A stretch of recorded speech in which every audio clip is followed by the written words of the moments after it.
We remember as one of the greatest rappers of all time teamed up with one of the strangest networks on TV. Let me explain. It's 3 o'clock in the morning, you went to bed early, and you wake up and you see Adult Swim on the TV. Being that it's Adult Swim, of course some random creepy bump is gonna pop up and you're probably just like, what's going on? But then one of the strangest things would happen. MF Doom would pop up on your TV wishing you a Merry Christmas. And he wouldn't just tell you Merry Christmas, he would announce every single Christmas special episode from Adult Swim that year. The name of this series was Christmas with Doom. This wouldn't be the first or last time we see MF Doom work with Adult Swim. The relationship between MF Doom and Adult Swim actually go way back, starting with Jason DeMarco, who introduced MF Doom to the Adult Swim family. He's also the co-founder of Toonami. This is around 2004, and it's thanks to Jason that we got the MF Doom Christmas special. Along with the Christmas special, we would also see Doom play minimal voice acting roles in TV shows for Adult Swim. In the old Adult Swim show Cyan Cinnamon, he played a TV producer DJ Bunny Rabbit. He also played a bike shop cashier in a show called Assy McGee. If you remember this show, then you know how funny this was. He would play a giraffe called Sherman the Giraffe in a show called Perfect Hair Forever. Now, this would actually be one of Doom's reoccurring roles, and keep the show in mind because I'm gonna mention it later. But what about the music? I mean, he is a rapper, so did they ever use his music? The answer is yes, multiple times. Season 1, episode 11 of the Boondocks titled Let's Nab Oprah, it's honestly one of my favorite episodes. They play MF Doom songs 3 times. First song we would hear is Raid, and that's during the infamous fight between Huey and Riley. Something you'll realize is that they only use MF Doom songs for certain moments. Next song we would hear is Strange Ways, which plays during the time that Ed and Jen are robbing the bank. It's Jen, Ed.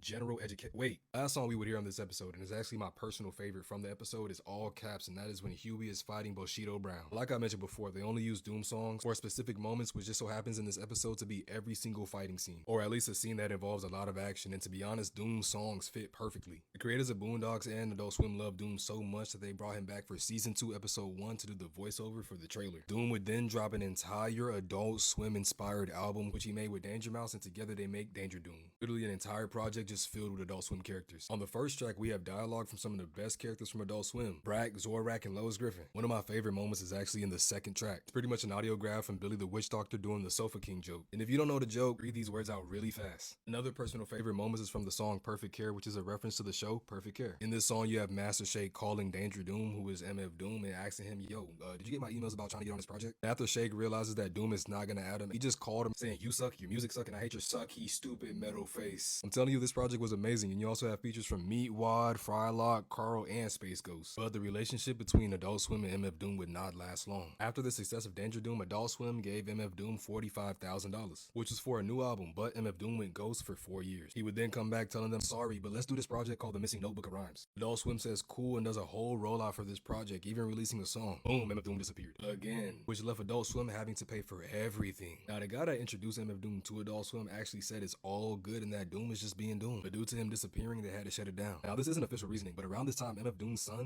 passed away. Being that he's not all for the fame, it's safe to say that this project was not going to come out after that. But